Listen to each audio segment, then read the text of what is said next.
Welcome back from that short break. It is still Econojet Let's Talk Business with Mr. Daniel Steinman. We are talking about the new government and the first 100 days in office. We have touched on the health sector, we have touched on education, but also Mr. Steinman, infrastructure in Namibia within the 100 days. Have you seen any changes in regards to infrastructure? Also, the key word that you've just used is change. Because there are a number of fairly big projects going on, carried over from the previous administration. The examples are fairly obvious: the road construction projects in the north, the upgrading of the immigration points on the borders,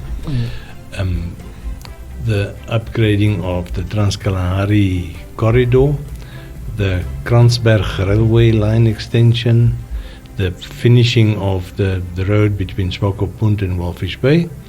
But then there's one infrastructure project that makes me very keen on the way the future is going, and that is on the communication side, taking 3G and 4G to as many places as is possible across the whole country.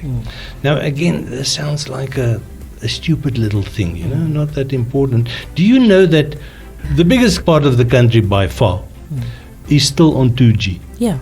Meaning that if you sit in somewhere and you've got a cell phone or a smartphone, that smartphone isn't very usable, unless you've got lots of time.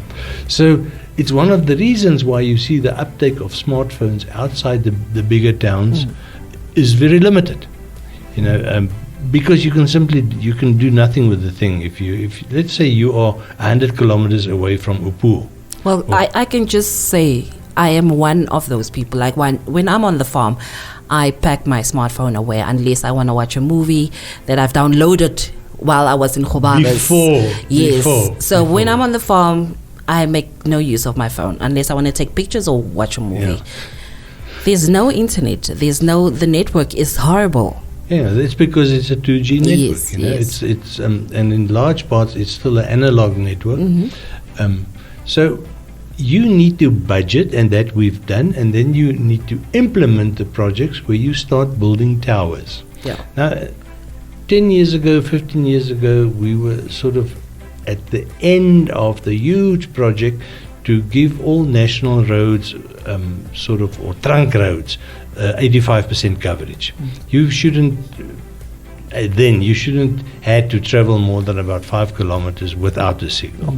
And that helped a lot to improve the safety and the usability of the trunk roads. Definitely. But it was still very limited, And this thing that the moment you were more than 30 kilometers away from any tower with any strength, you basically had no signal. That is going to change dramatically in the next couple of years. And you will see in the last week or two there was this announcement of improvement to the telecommunications infrastructure. Yeah.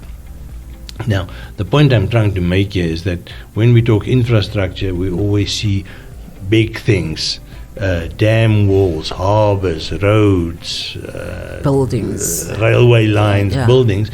But infrastructure is also technology, And one of the biggest deficits that we have for business people is to get decent communication when they are away from the main growth centers. It is useless to try and convince an exploration company that they must come and let's just take Otjiwarongo. You are 30-40 kilometers away from Otjiwarongo with very good 3G and 4G signals. Then you've got no signal except on the road, and it's a very weak signal. Now you're expecting somebody to do exploration in that huge Otjiwarongo district. I think it's about half of Otjizonjupa, It won't happen unless when they come in, they know that they have to bring in their own satellite phones. It's the only way that they can communicate there. But from a development point of view, that is the type of infrastructure that we are looking at that is where the priority is very high. We need to improve communication. We need to take this rollout of 4G across the country. Let's be realistic. First 3G. We need to get the entire country on 3G level within the next 5 years. And we need to, 5 years later, we need to get the country on 4G, because by then, 10 years from now, Windhoek and the big towns will all be on 5G. So this is why it is so encouraging, and this is all now referring to the first 100 days in office, the announcement that I've seen to improve communication infrastructure. These are positive moves, and these are the type of development that will have long-term impact and will support the growth in the rest of the economy. So basically what you are saying, Mr. Steinman, is that you are happy with our new administration. Let me say I give them the benefit of the doubt. Okay. There's no reason to criticize them now. Now, yeah. So true, and I agree with you. And on that beautiful positive note, we will have to say goodbye. But if you want to listen to talks that we've had before, very important talks, very interesting and educating talks, you can of course go to economist.com.na, or you can also go to the YouTube channel, which is Economist SME. On that one, thank you so much for tuning in and keeping it locked to the Power Station Energy 100. From me, Elsa Binyani, from the team, and of course from Mr. Daniel Steinman, we say goodbye.